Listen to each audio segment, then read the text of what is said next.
kiamat. Itu ada dua ayat yang as'abu ayatin fil Quran, dikane ulama-ulama, ayat tersulit ning gone Quran. Kula badhe nerangaken satu yang diyakini Imam Suyuti, karena kita ngaji Jalalain. Yang diyakini Imam Suyuti begini, kalau yang diyakini Imam Suyuti, tidak ada rasul atau nabi atau kiai atau siapa saja orang baik kecuali saat-saat mengajarkan kebenaran itu setan berhasil memasukkan satu dua frase kalimat atau suwa kodiyah, cara bahasa Arab kodiyah, di mana satu frasa kalimat ini, satu kodiyah, satu penggalan kalimat ini mengganggu tauhid. Tapi karena diselipkan begitu rupa oleh setan, seakan-akan itu bagian dari wahyu. Ini bagian dari apa? Wahyu. Nah, wahyu ini kemudian menguntungkan para orang-orang kafir. Nah, pertanyaan cerdasnya adalah, lalu Nabi Maksum itu gimana kalau ternyata setan masih bisa menyelipkan sesuatu yang tidak bagian dari Al-Quran? Sebab itu Imam Suyuti dilawan oleh mufassir setelahnya. Itu tidak benar, tidak mungkin itu terjadi. Berarti Nabi tidak maksum karena setan berhasil menyusup. Paham ya? Tapi Imam Suyuti setelah itu ya yang bela ya banyak. Memang kronologinya begitu. Wah, terus kacau kan? Iku tunggale ana kiai dikultusno ora tau salah. Sing sitok penggemar fanatik kiai ora tau salah, mosok kiai salah. Kena penggemar rodo ilmiah tapi mangkel lo kiai yo menungso salah yo oleh. Mulane nek seneng biasa wae iki ora tau salam templek sing jenis iki repot. Sing kultus kiai mesti bener. Hormate gak karuan, tapi keliru kan, ngel-ngelo kiai ini kan apa salah ra iso kan. Ya pusing kan apa? Pusing. Lah kula wong seneng sing jenis loro iki padha ra senenge, paham kula. Ini saya beri beberapa contoh ya. Mulane kula panik badhe mucal ayat ini, panik. Karena berkali-kali saya belajar, nggih kula paling saya buat pegangan dalam komentar ini memang Qodiyat. Qodiyat itu punya kitab khusus namanya Asy-Syifa bi Ta'rifi Huquqil Mustafa. Asy-Syifa bi Ta'rifi Huquqil Mustafa. Itu tidak ada orang alim yang pencintai Nabi kecuali pernah baca kitab itu. Semua rujukan mahabbah pada Rasulullah itu pasti pernah merujuk kitab nama Qodiyat, nama Asy-Syifa bi Ta'rifi Huquqil Mustafa. Itu beliau menjelaskan ayat ini tuh sampai hampir separuh kitab karena saking kebingungannya. Begini, ada beberapa kejadian. Menurut jenengan orang tercerdas di dunia siapa? Nabi kan. Orang yang memorinya, ingatannya paling hebat siapa? Nabi. Sehingga begitu hormatnya sahabat, Nabi itu tidak mungkin lupa, Nabi itu tidak mungkin salah. Nah, jebule Nabi sholat duhur 2 rakaat. Ini saya beri contoh-contoh yang di hadis Sahih dulu. Barang 2 rakaat, sahabat kata Abu Bakar, Umar yang baik-baik ya seneng tapi ra komentar. Kena sahabat yang kados Ruhin ora jelas-jelas seneng deh. Cocok iki nasaman suwi sesuk wis salat dhuwur gak 4 rakaat tapi pira? 2 rakaat. Karena perilaku Nabi itu tidak mungkin lupa. Artinya kalau Nabi dari salat dhuwur 4 rakaat jadi 2 rakaat ya berarti mansuh kan, yang 4 rakaat menjadi apa? 2. Ana sahabat sing rada ra sopan, mulane wong rasopan itu ya penting. Mereka Abu Bakar sopan, ramani napa ta? Bareng Nabi badhe kundur itu sudah sampai pintu masjid. Ini hadis sahih, mutawatir lagi di semua kitab hadis ada. Badhe dekat pintu. Kila sholat duhur, kila sholat asar. Saya termasuk orang yang meyakini duhur. Kepantese lali panas-panas napa duhur. Tapi memang riwayat itu antara duhur dan asar. Sampeyan ora usah takok. Kejadiannya satu kok khilafi dhuhur bi asar. Masale wong lalinan ku pirang-pirang, sahabate nerangnone dhuhur, lah tabiine lali asar. Tabiin tok ruhin. Nah, kados ngaji kula ngaten potensi dipelintir kan pun kathah. Siji sing niat, nomor loro sing lali, paham ya? Nomor 3 ngrasa iling tapi goblok. Lah yo melintir padha ya repot to. Jadi potensi salahnya hadis kan soleh, pinter, lalinan, paham ya? Ilingan, pinter, sok tahu yo nambahi, paham ya? Jadi potensi keplesetnya hadis itu memang dirawi yang begitu. Nah, dari Imam Malik ahli hadis itu masalah. Garis yang soleh itu mesti ngatane masalah. Wis gawane wong soleh ora pati cerdas, paham ya? Gawane wong cerdas nambahi. Ayo perkara kabeh, dadi perkara. Ayo gawa lah anak sing ra jujur melintir kan. Ruwet menes secara politik napa? Melintir. Walhasil akhirnya sahabat itu terpecah. Sono sahabat sing rondok dablek jenenge Dzulyaden. Ketika Nabi sudah mau sampai pintu, ya Rasulullah, aku siroti sholat amnasita ya Rasulullah. Niki sholat model kosor napa pancen jenengan lali. Padahal sahabat bagian wis seneng mergo dhuwur dadi 2 rakaat. Lha iku melintir jenenge. Dene cocok wae wong ka. Cara dadi 6 rakaat dene protes wong iki dadi 2 rakaat lha apa diprotes barang. Tapi Dzulyaden tanya, aku siroti sholat amnasita ya Rasulullah. Ini sholatnya dikosor atau memang jenengan lupa? Ternyata Nabi jawabnya pede. Kullu dzalika lam yakun. Semuanya itu tidak terjadi. Enggak. Enggak, kita kan pasti kultus kalau Nabi itu tidak mungkin lupa kan, tapi ternyata Nabi pede. Kullu dzalika lam yakun. Enggak. Itu semuanya enggak terjadi. Tapi Nabi itu ya Nabi ya, tetap orang sempurna. Setelah menjawab kullu dzalika lam yakun itu Nabi ambek tindak menuju pulang, balik meneh teng imaman. Terus takret. Karena yang tanya tadi kan sahabat biasa ya, terus tanya Abu Bakar Umar. Apa betul itu terjadi? Ahakun maqalahu Dzulyaden.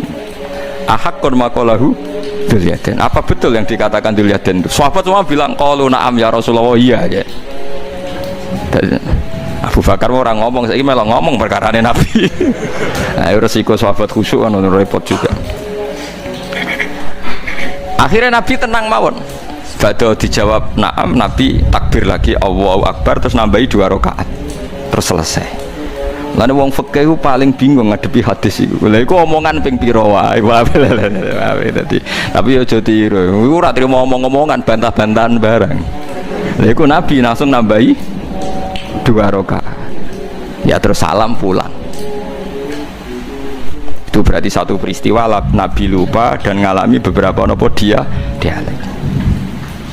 Terus kedua peristiwa perang Khandaq, bahwa Nabi itu juga manusia bisa lupa, idenya juga bisa dilawan. Tapi udah tiru ini kalau cerita nanti biar sampai ini untuk dasar ayat, untuk maknani ayat ini. Ini ulama itu saking bingungnya menjelaskan ayat ini merunut beberapa peristiwa. Pas perang Khandaq itu Nabi bilang,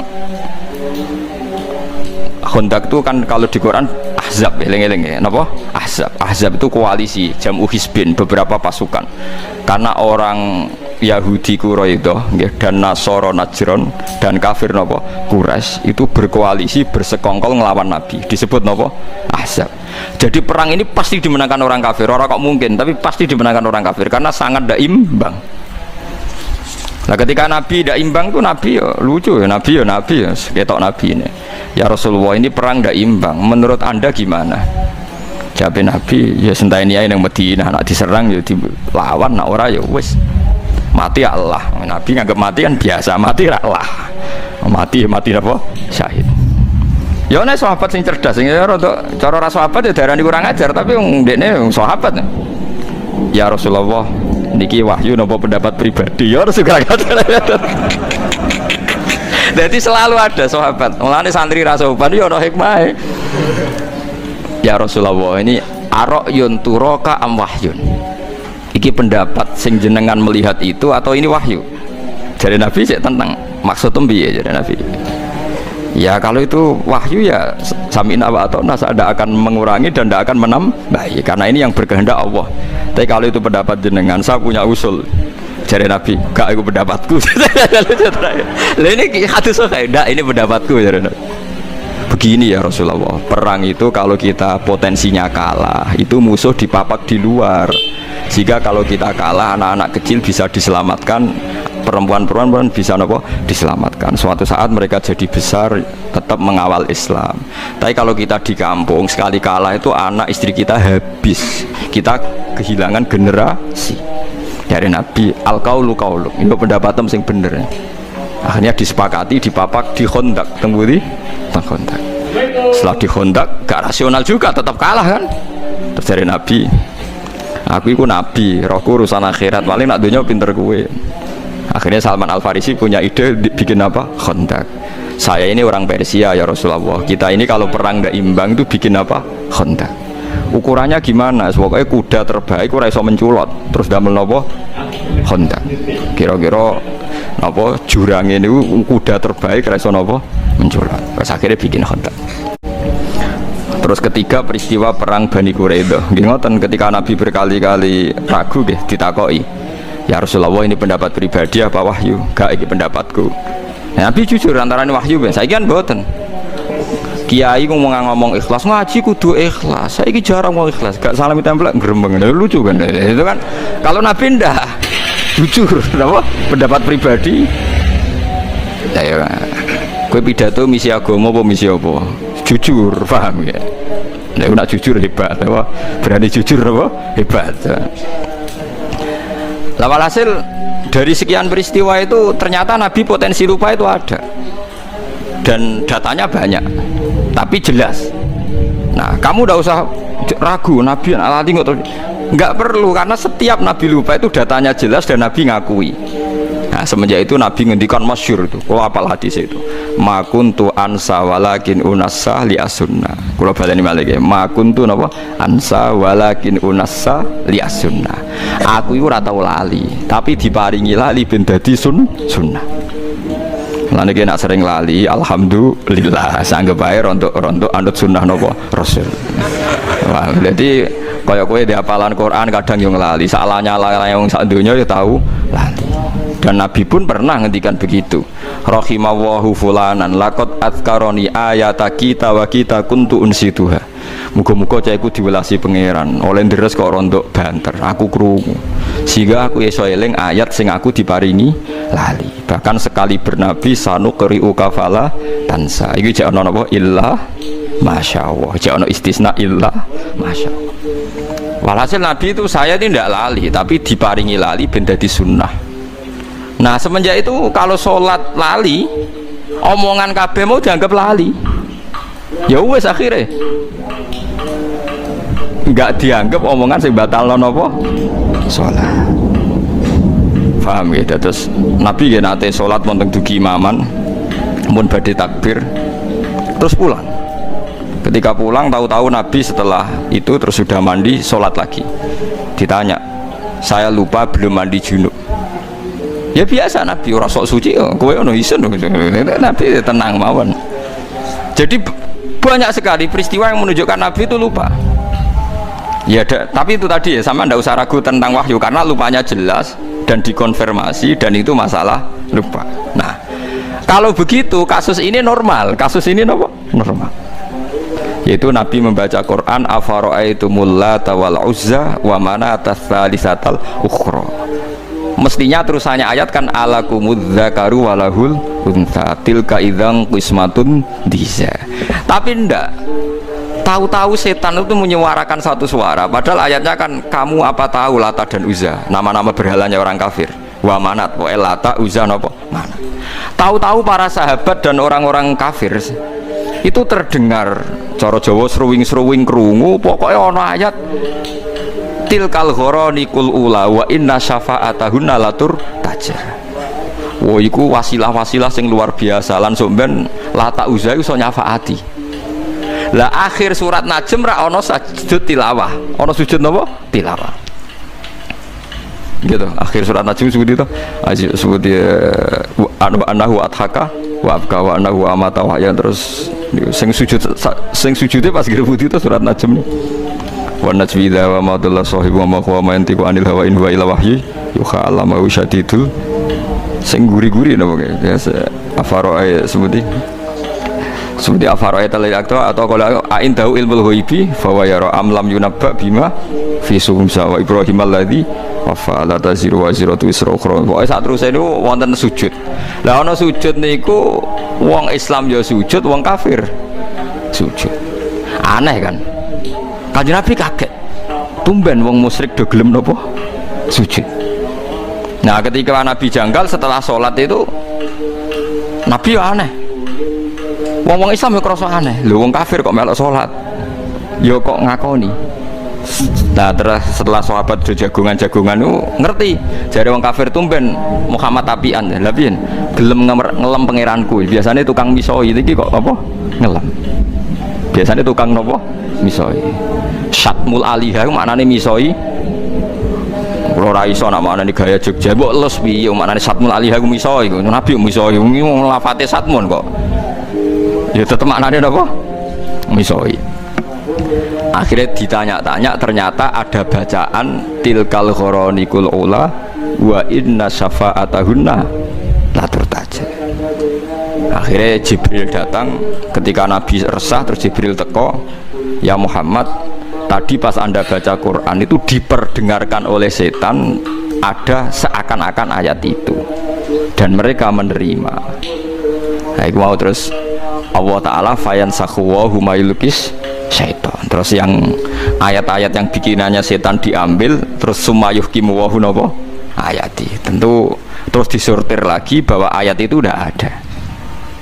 Sing ada ya afara'aitumul lata wal uzza wa manata tsalisatal ukhra, terus alakumudz dzakaru walahul untha tilka idzan qismatun diza. Lah niki sing masalah-masalah ila yaumil kiamah terjadi. Ya mulane kula suwun sing ngaji kula teng mriki kudu sadar nabi iku seringe diparingi lali. Laline iku dadi sunnah muttabaah. Lah saiki wong nak seneng kiai, seneng wali karepe ora oleh salah, ora oleh napa? Lali. Lha iku mari tambah kacau. Kowe dadi khawarit, ngoten dadi napa? Khawarit. Di Kanjeng Nabi itu biasa dibantah sahabat itu biasa, tapi dalam hal yang Nabi sendiri menyatakan itu tidak wahyu, okay? Yang menyatakan tidak nopo wahyu. Tapi sampean ra usah mbok jero-jerokno. Katanya Nabi pasti benar. Ya Nabi itu pasti benar. Justru itu salah ngaku salah, lali ngaku lali itu jenenge pasti nopo benar. Ojo kok terus kowe nafekno lali. Nak nafekno lali berarti nafekno basariyae Kanjeng Nabi Muhammad sallallahu alaihi wasallam. Karena wis jelas ana hadis makuntu ansa walakin unassa li as-sunnah. Aku ora lali tapi diparingi lali ben dadi napa sunnah. Umpama Nabi ra tau lali repot sampean. Mengajeng Nabi nate salat maghrib juga pinten rakaat lali, terus ketika itu terus ngendikan nak lali kowe sujud sahwi. Akhirnya ono syariat sujud napa? Sujud napa? Sahwi. Pemene peristiwa haji. Wah niku ruwete ra karuan nganti akhirnya terjadi haji ifrad, tamattu, qiran. Wah niku padahal Nabi hanya hajjatan wahidah. Kalau baleni malih Nabi itu hajjatan wahidah. Kabeh ahli tarikh sepakat Nabi kaji sekali. Tapi kenapa ulama fikih memutuskan ada 3 kaifiyah haji? Ini ku haji ifrad, haji tamattu, haji qiran. Padahal Nabi hajjatan wahidah. Mergo yo variasine macam-macam. Sampai ono sahabat sing nebak Nabi fatwa iki paling lali, ayo do dielingno. Ketika Nabi ditanya, ya Rasulullah, kita yang disuruh haji tamattu, kok jenengan dhewe gak tamattu? Napa jenengan boten eling nak sing ngengken haji ifrad niku jenengan? Ya aku eling ya. Lah kok boten tamattu kados kula, sik lakoni ae aku ora aja. Aku beda mbek kowe ya. Berkali-kali haji poso wisol nggih ngoten. Nabi ku nglarang wisol. Nglarang napa? Wisol. Poso sing terus 24 jam. Ternyata berkali-kali sahabat menangi Nabi wisol. Ya Rasulullah, engkau itu melarang wisol, tapi engkau sendiri kok wisol? Lastu kahayatikum, aku ra koyo kowe jare bitu yutumini robbi wa yaskini. Aku ra koyo kowe, aku poso lah tetep diparingi mangan pangeran, mulane kuat. Akhirnya sahabat kan tambah iki lali tak khususiyah, repot. Lah pentingnya ulama ya iku. Ulama iku sing duwe riwayat ndi lali, ndi khususiyah. Ya wes akhirnya mengenai omong kosong, wong ra buta ulama itu omong kosong. Tetep wong buta ulama, sing ngajine akeh sinaune akeh. Tapi kamu jangan berharap ulama itu wong populer, wong hebat. Tetep kalah mbek iki gede. Kula mbek iki gede tetep kalah populer, kalah pengaruh. Tapi nak bener kula, kan gua pede mawon. Wae kula ning donya kalah lah tetep pede. Karena wong sakniki niku kuwat. Wis kuwat. Kita ini yang alim, takbire tahqiq. Itu karena kita lokal diistilahkan lokal. Situ maca kitab bener bora, ilmune tok bora, karena dia populer nasional iki kiai nasional. Kok nak khilaf ambek kita jenenge lokal ambek napa? Nasional. Kowe gelo berarti kowe ora ulama, ulama aja gampang napa? Gelo. Jadi kowe kudu rido iku kok dari pangeran. Kula nggih biasa mawon, tapi tetap tak wancam ning akhirat tak lawan aja bener. Mergo ning akhirat jelas populer kula yakin gitu. Hakul yakin. Saya berkali-kali loh debat sama kiai nasional. Ya mereka rata-rata punya GR nasional. Wedine tak ancam, jenengan kiai donya tok, aku kiai donya akhirat tak ancam wedi den. Karena repot itu tadi. Kita ini yang tahu persis teksnya Quran hadis, kadang kita nggak keterucut dan bilang Nabi pun pernah lupa. Dan ini tidak dalam konteks mengurangi harkat Rasulullah, tapi itu memang kenyataannya. Dan itu jadi baik bagi Islam. Kita sebagai ulama tahu betul bahwa nisyanu Rasulillah, lupanya Nabi ini nanti baik karena menjadi sunnah. Tapi mereka enggak, ini dianggap pelecehan, dianggap macam-macam. Begitu juga tentang ulama. Kita tahu ada mazhab Imam Ghazali yang dilawan sekian ulama, ada mazhab Imam Syafi'i sekalipun yang dilawan oleh ashabnya sendiri. Saya punya datanya, karena kita ulama, kita peneliti. Tapi dia ada ulama. Masa Imam Syafi'i salah? Rak roh aku tak dudono tak biri ini di kitab Mahali. Imam Syafi'i fatwa di kaul jadid nak waktu maghrib itu wong wudu sholat 5 rakaat waktu maghrib entek, itu justru kaul jadid. Semua ulama melawan, Imam Nawawi melawan, Imam Ghazali melawan. Karena sing bener waktu maghrib itu nganti hilangnya mego apa? Biasa tentang Imam Nawawi ngendikan walaisa lil jadid hadisun sahihun. Fatwa Imam Syafi'i dalam hal ini gak ono hadise. Tenang aja, padahal sing ngomong ashabnya napa? Enggak apa-apa misalnya sampean suatu saat sampean alim alamah fatwane Gus Bak batal demi hukum, enggak apa-apa. Kayak kasus P3 kamu enggak apa-apa bilang ini. Enggak apa-apa karena menentang konstitusi misalnya. Tapi kamu harus memastikan kamu lebih alim timbang saya. Ojo ngomong ngono tok. Pastikan Anda lebih alim. Misalnya Gus Bak apal 13 juz aku 3 siji misalnya apalah. Ya enggak apa-apa omong-omongmu lah misalnya begitu. Tapi itu ya itu banyak. Ada fatwa Imam Ghazali yang ditentang ulama banyak. Misalnya tentang ilmu filsafat beliau. Ihya itu dipakai kecuali yang terkait filsafat. Ada fatwa Imam Nawawi tertentu yang dilawan orang setelahnya.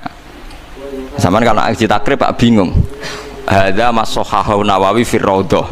Tapi masohahu fi tahqiq beda lho wong sitok ning kitab Raudhah, ning kitab tahqiq. Dan saya punya kitabnya semua. Sing ngarang wong sitok. Ibah Nawawi pas jazab piye wong sitok ngarang. Bariku muni. Kamu bilang masa ulama lupa? Ya ndak, memang itu ya sudah begitu sunai pangeran. Makanya kalau Nabi sedang begitu, besok sahabat ditanya, ya Rasulullah ini wahyu apa enggak? Makanya masyhur hadis akhirnya dipakai orang sekuler. Meskipun hadis itu sahih. Yaitu yang masyhur ketika Nabi bikin satu cara tertentu urusan dunia, terus cara yang dipakai sahabat ternyata lebih jitu karena ini urusan dunia. Ketika Nabi, kalau saya ngomong dunia itu antum a'lamu bi umuri dunyaku, kowe luwih roh nak urusan dunia. Tapi kalau saya ngomong tentang Allah dan akhirat, kamu harus membenarkan karena saya tidak mungkin bohong, tidak mungkin keliru. Tapi nak ngomong dunia oke nak karep yo turuti, nak ora yo ora apa-apa, kowe luwih roh yo gitu. Misalnya tentang konsep bertahan hidup dalam kemiskinan, aku mbek Ruhin pinter dia. Mboten Fairmont pinter di. Pinter Ruhin cara golek utangan, itu tetep pinter Ruhin. Aku ulama. Ayo, cara berpenampilan kiai tanpa ilmu yang banyak, pinter kowe kan? Modal ilmu pas-pasan, jubahan, fatwa meyakinkan kan, pinter kowe kan? Artinya ada hal-hal yang Nabi pun kalah dengan umatnya kan, misalnya urusan tuh, pokoknya urusan kerayu wong wedok, ya mesti pinter sahabat. Yang Nabi kan 3 kok, sampai tak ceritain ini kisah nyata. Sahabat Abdurrahman bin Auf niku hijrah lagi seminggu. Niku pinter dagang ning gone Madinah. Mergo mancan mentale pedagang yo ganteng. Iku hari kesekian wis entuk bojo. Nabi gak kok. Jong kowe ketoke kok guyang-guyu raimu kok ora abang kena apa-apa kowe dipriksa. Wah, kelompon payu rabi. Nabi ku kok iso maksudnya mong perantauan lagi seminggu wis entuk apa? Bojo. Nabi ra iso, pinter. Jadi jangan kira ngomong gitu tuh pelecehan pada apa? Nabi. Sahabat pinter. Paham ya? Jadi kayak kudu roh. Jadi kadang sing mbok sangka kekurangane Nabi, pancen Nabi khase kudu ngene iku, kudu ra paham donya. Sing paham sahabat. Mulane golek bojo pinter sahabat. Konsep perang Khandaq wong roh kabeh iku konsep sinten? Salman Al Farisi. Ora kok kowe muni ngene. Wong Nabi itu panglima perang, harusnya idenya Nabi paling brilian. Ya ora oleh wong sunahe ngono iku urusan donya. Tetep nyatane kabeh tarikh sepakat iku idene sinten? Salman Al Farisi. Sesuai kan nyejarah Nabi itu perang tandingnya paling hebat. Tiap perang tanding Nabi goblok kowe. Nabi kok mbok dukon perang tanding bangkune sahabate biyen to kabeh tapi mbake ketuane dikon perang apa tanding. Wong sahabate sarap kok. Wong roh kabeh ketika ada perang tanding kon maju Ali, Hamzah, sinten Khalid bin Walid. Wong roh kabeh ketika peristiwa perang Khaibar. Perang Khaibar lucu, Nabi ditantang mbek wong kafir. Nabi yo seneng ae. Mat, iki nak perang terbuka wis sing mati kakean. Ayo do perang tanding jago entokno jagoku tak takon. Dari Nabi yo iya jarene. Nah, tentu mereka maksudnya itu Nabi, tapi kan yo lucu kowe iso bayangno. Wong kiai perang ora lucu apa meneh apa? Nabi. Lho mboten sampean ben ro, makanya bener qodiyat. Qodiyat itu ingin memastikan makna ayat ini normal gitu Pak. Makna ayat ini normal. Akhirnya Umar yang mau maju. Ya Umar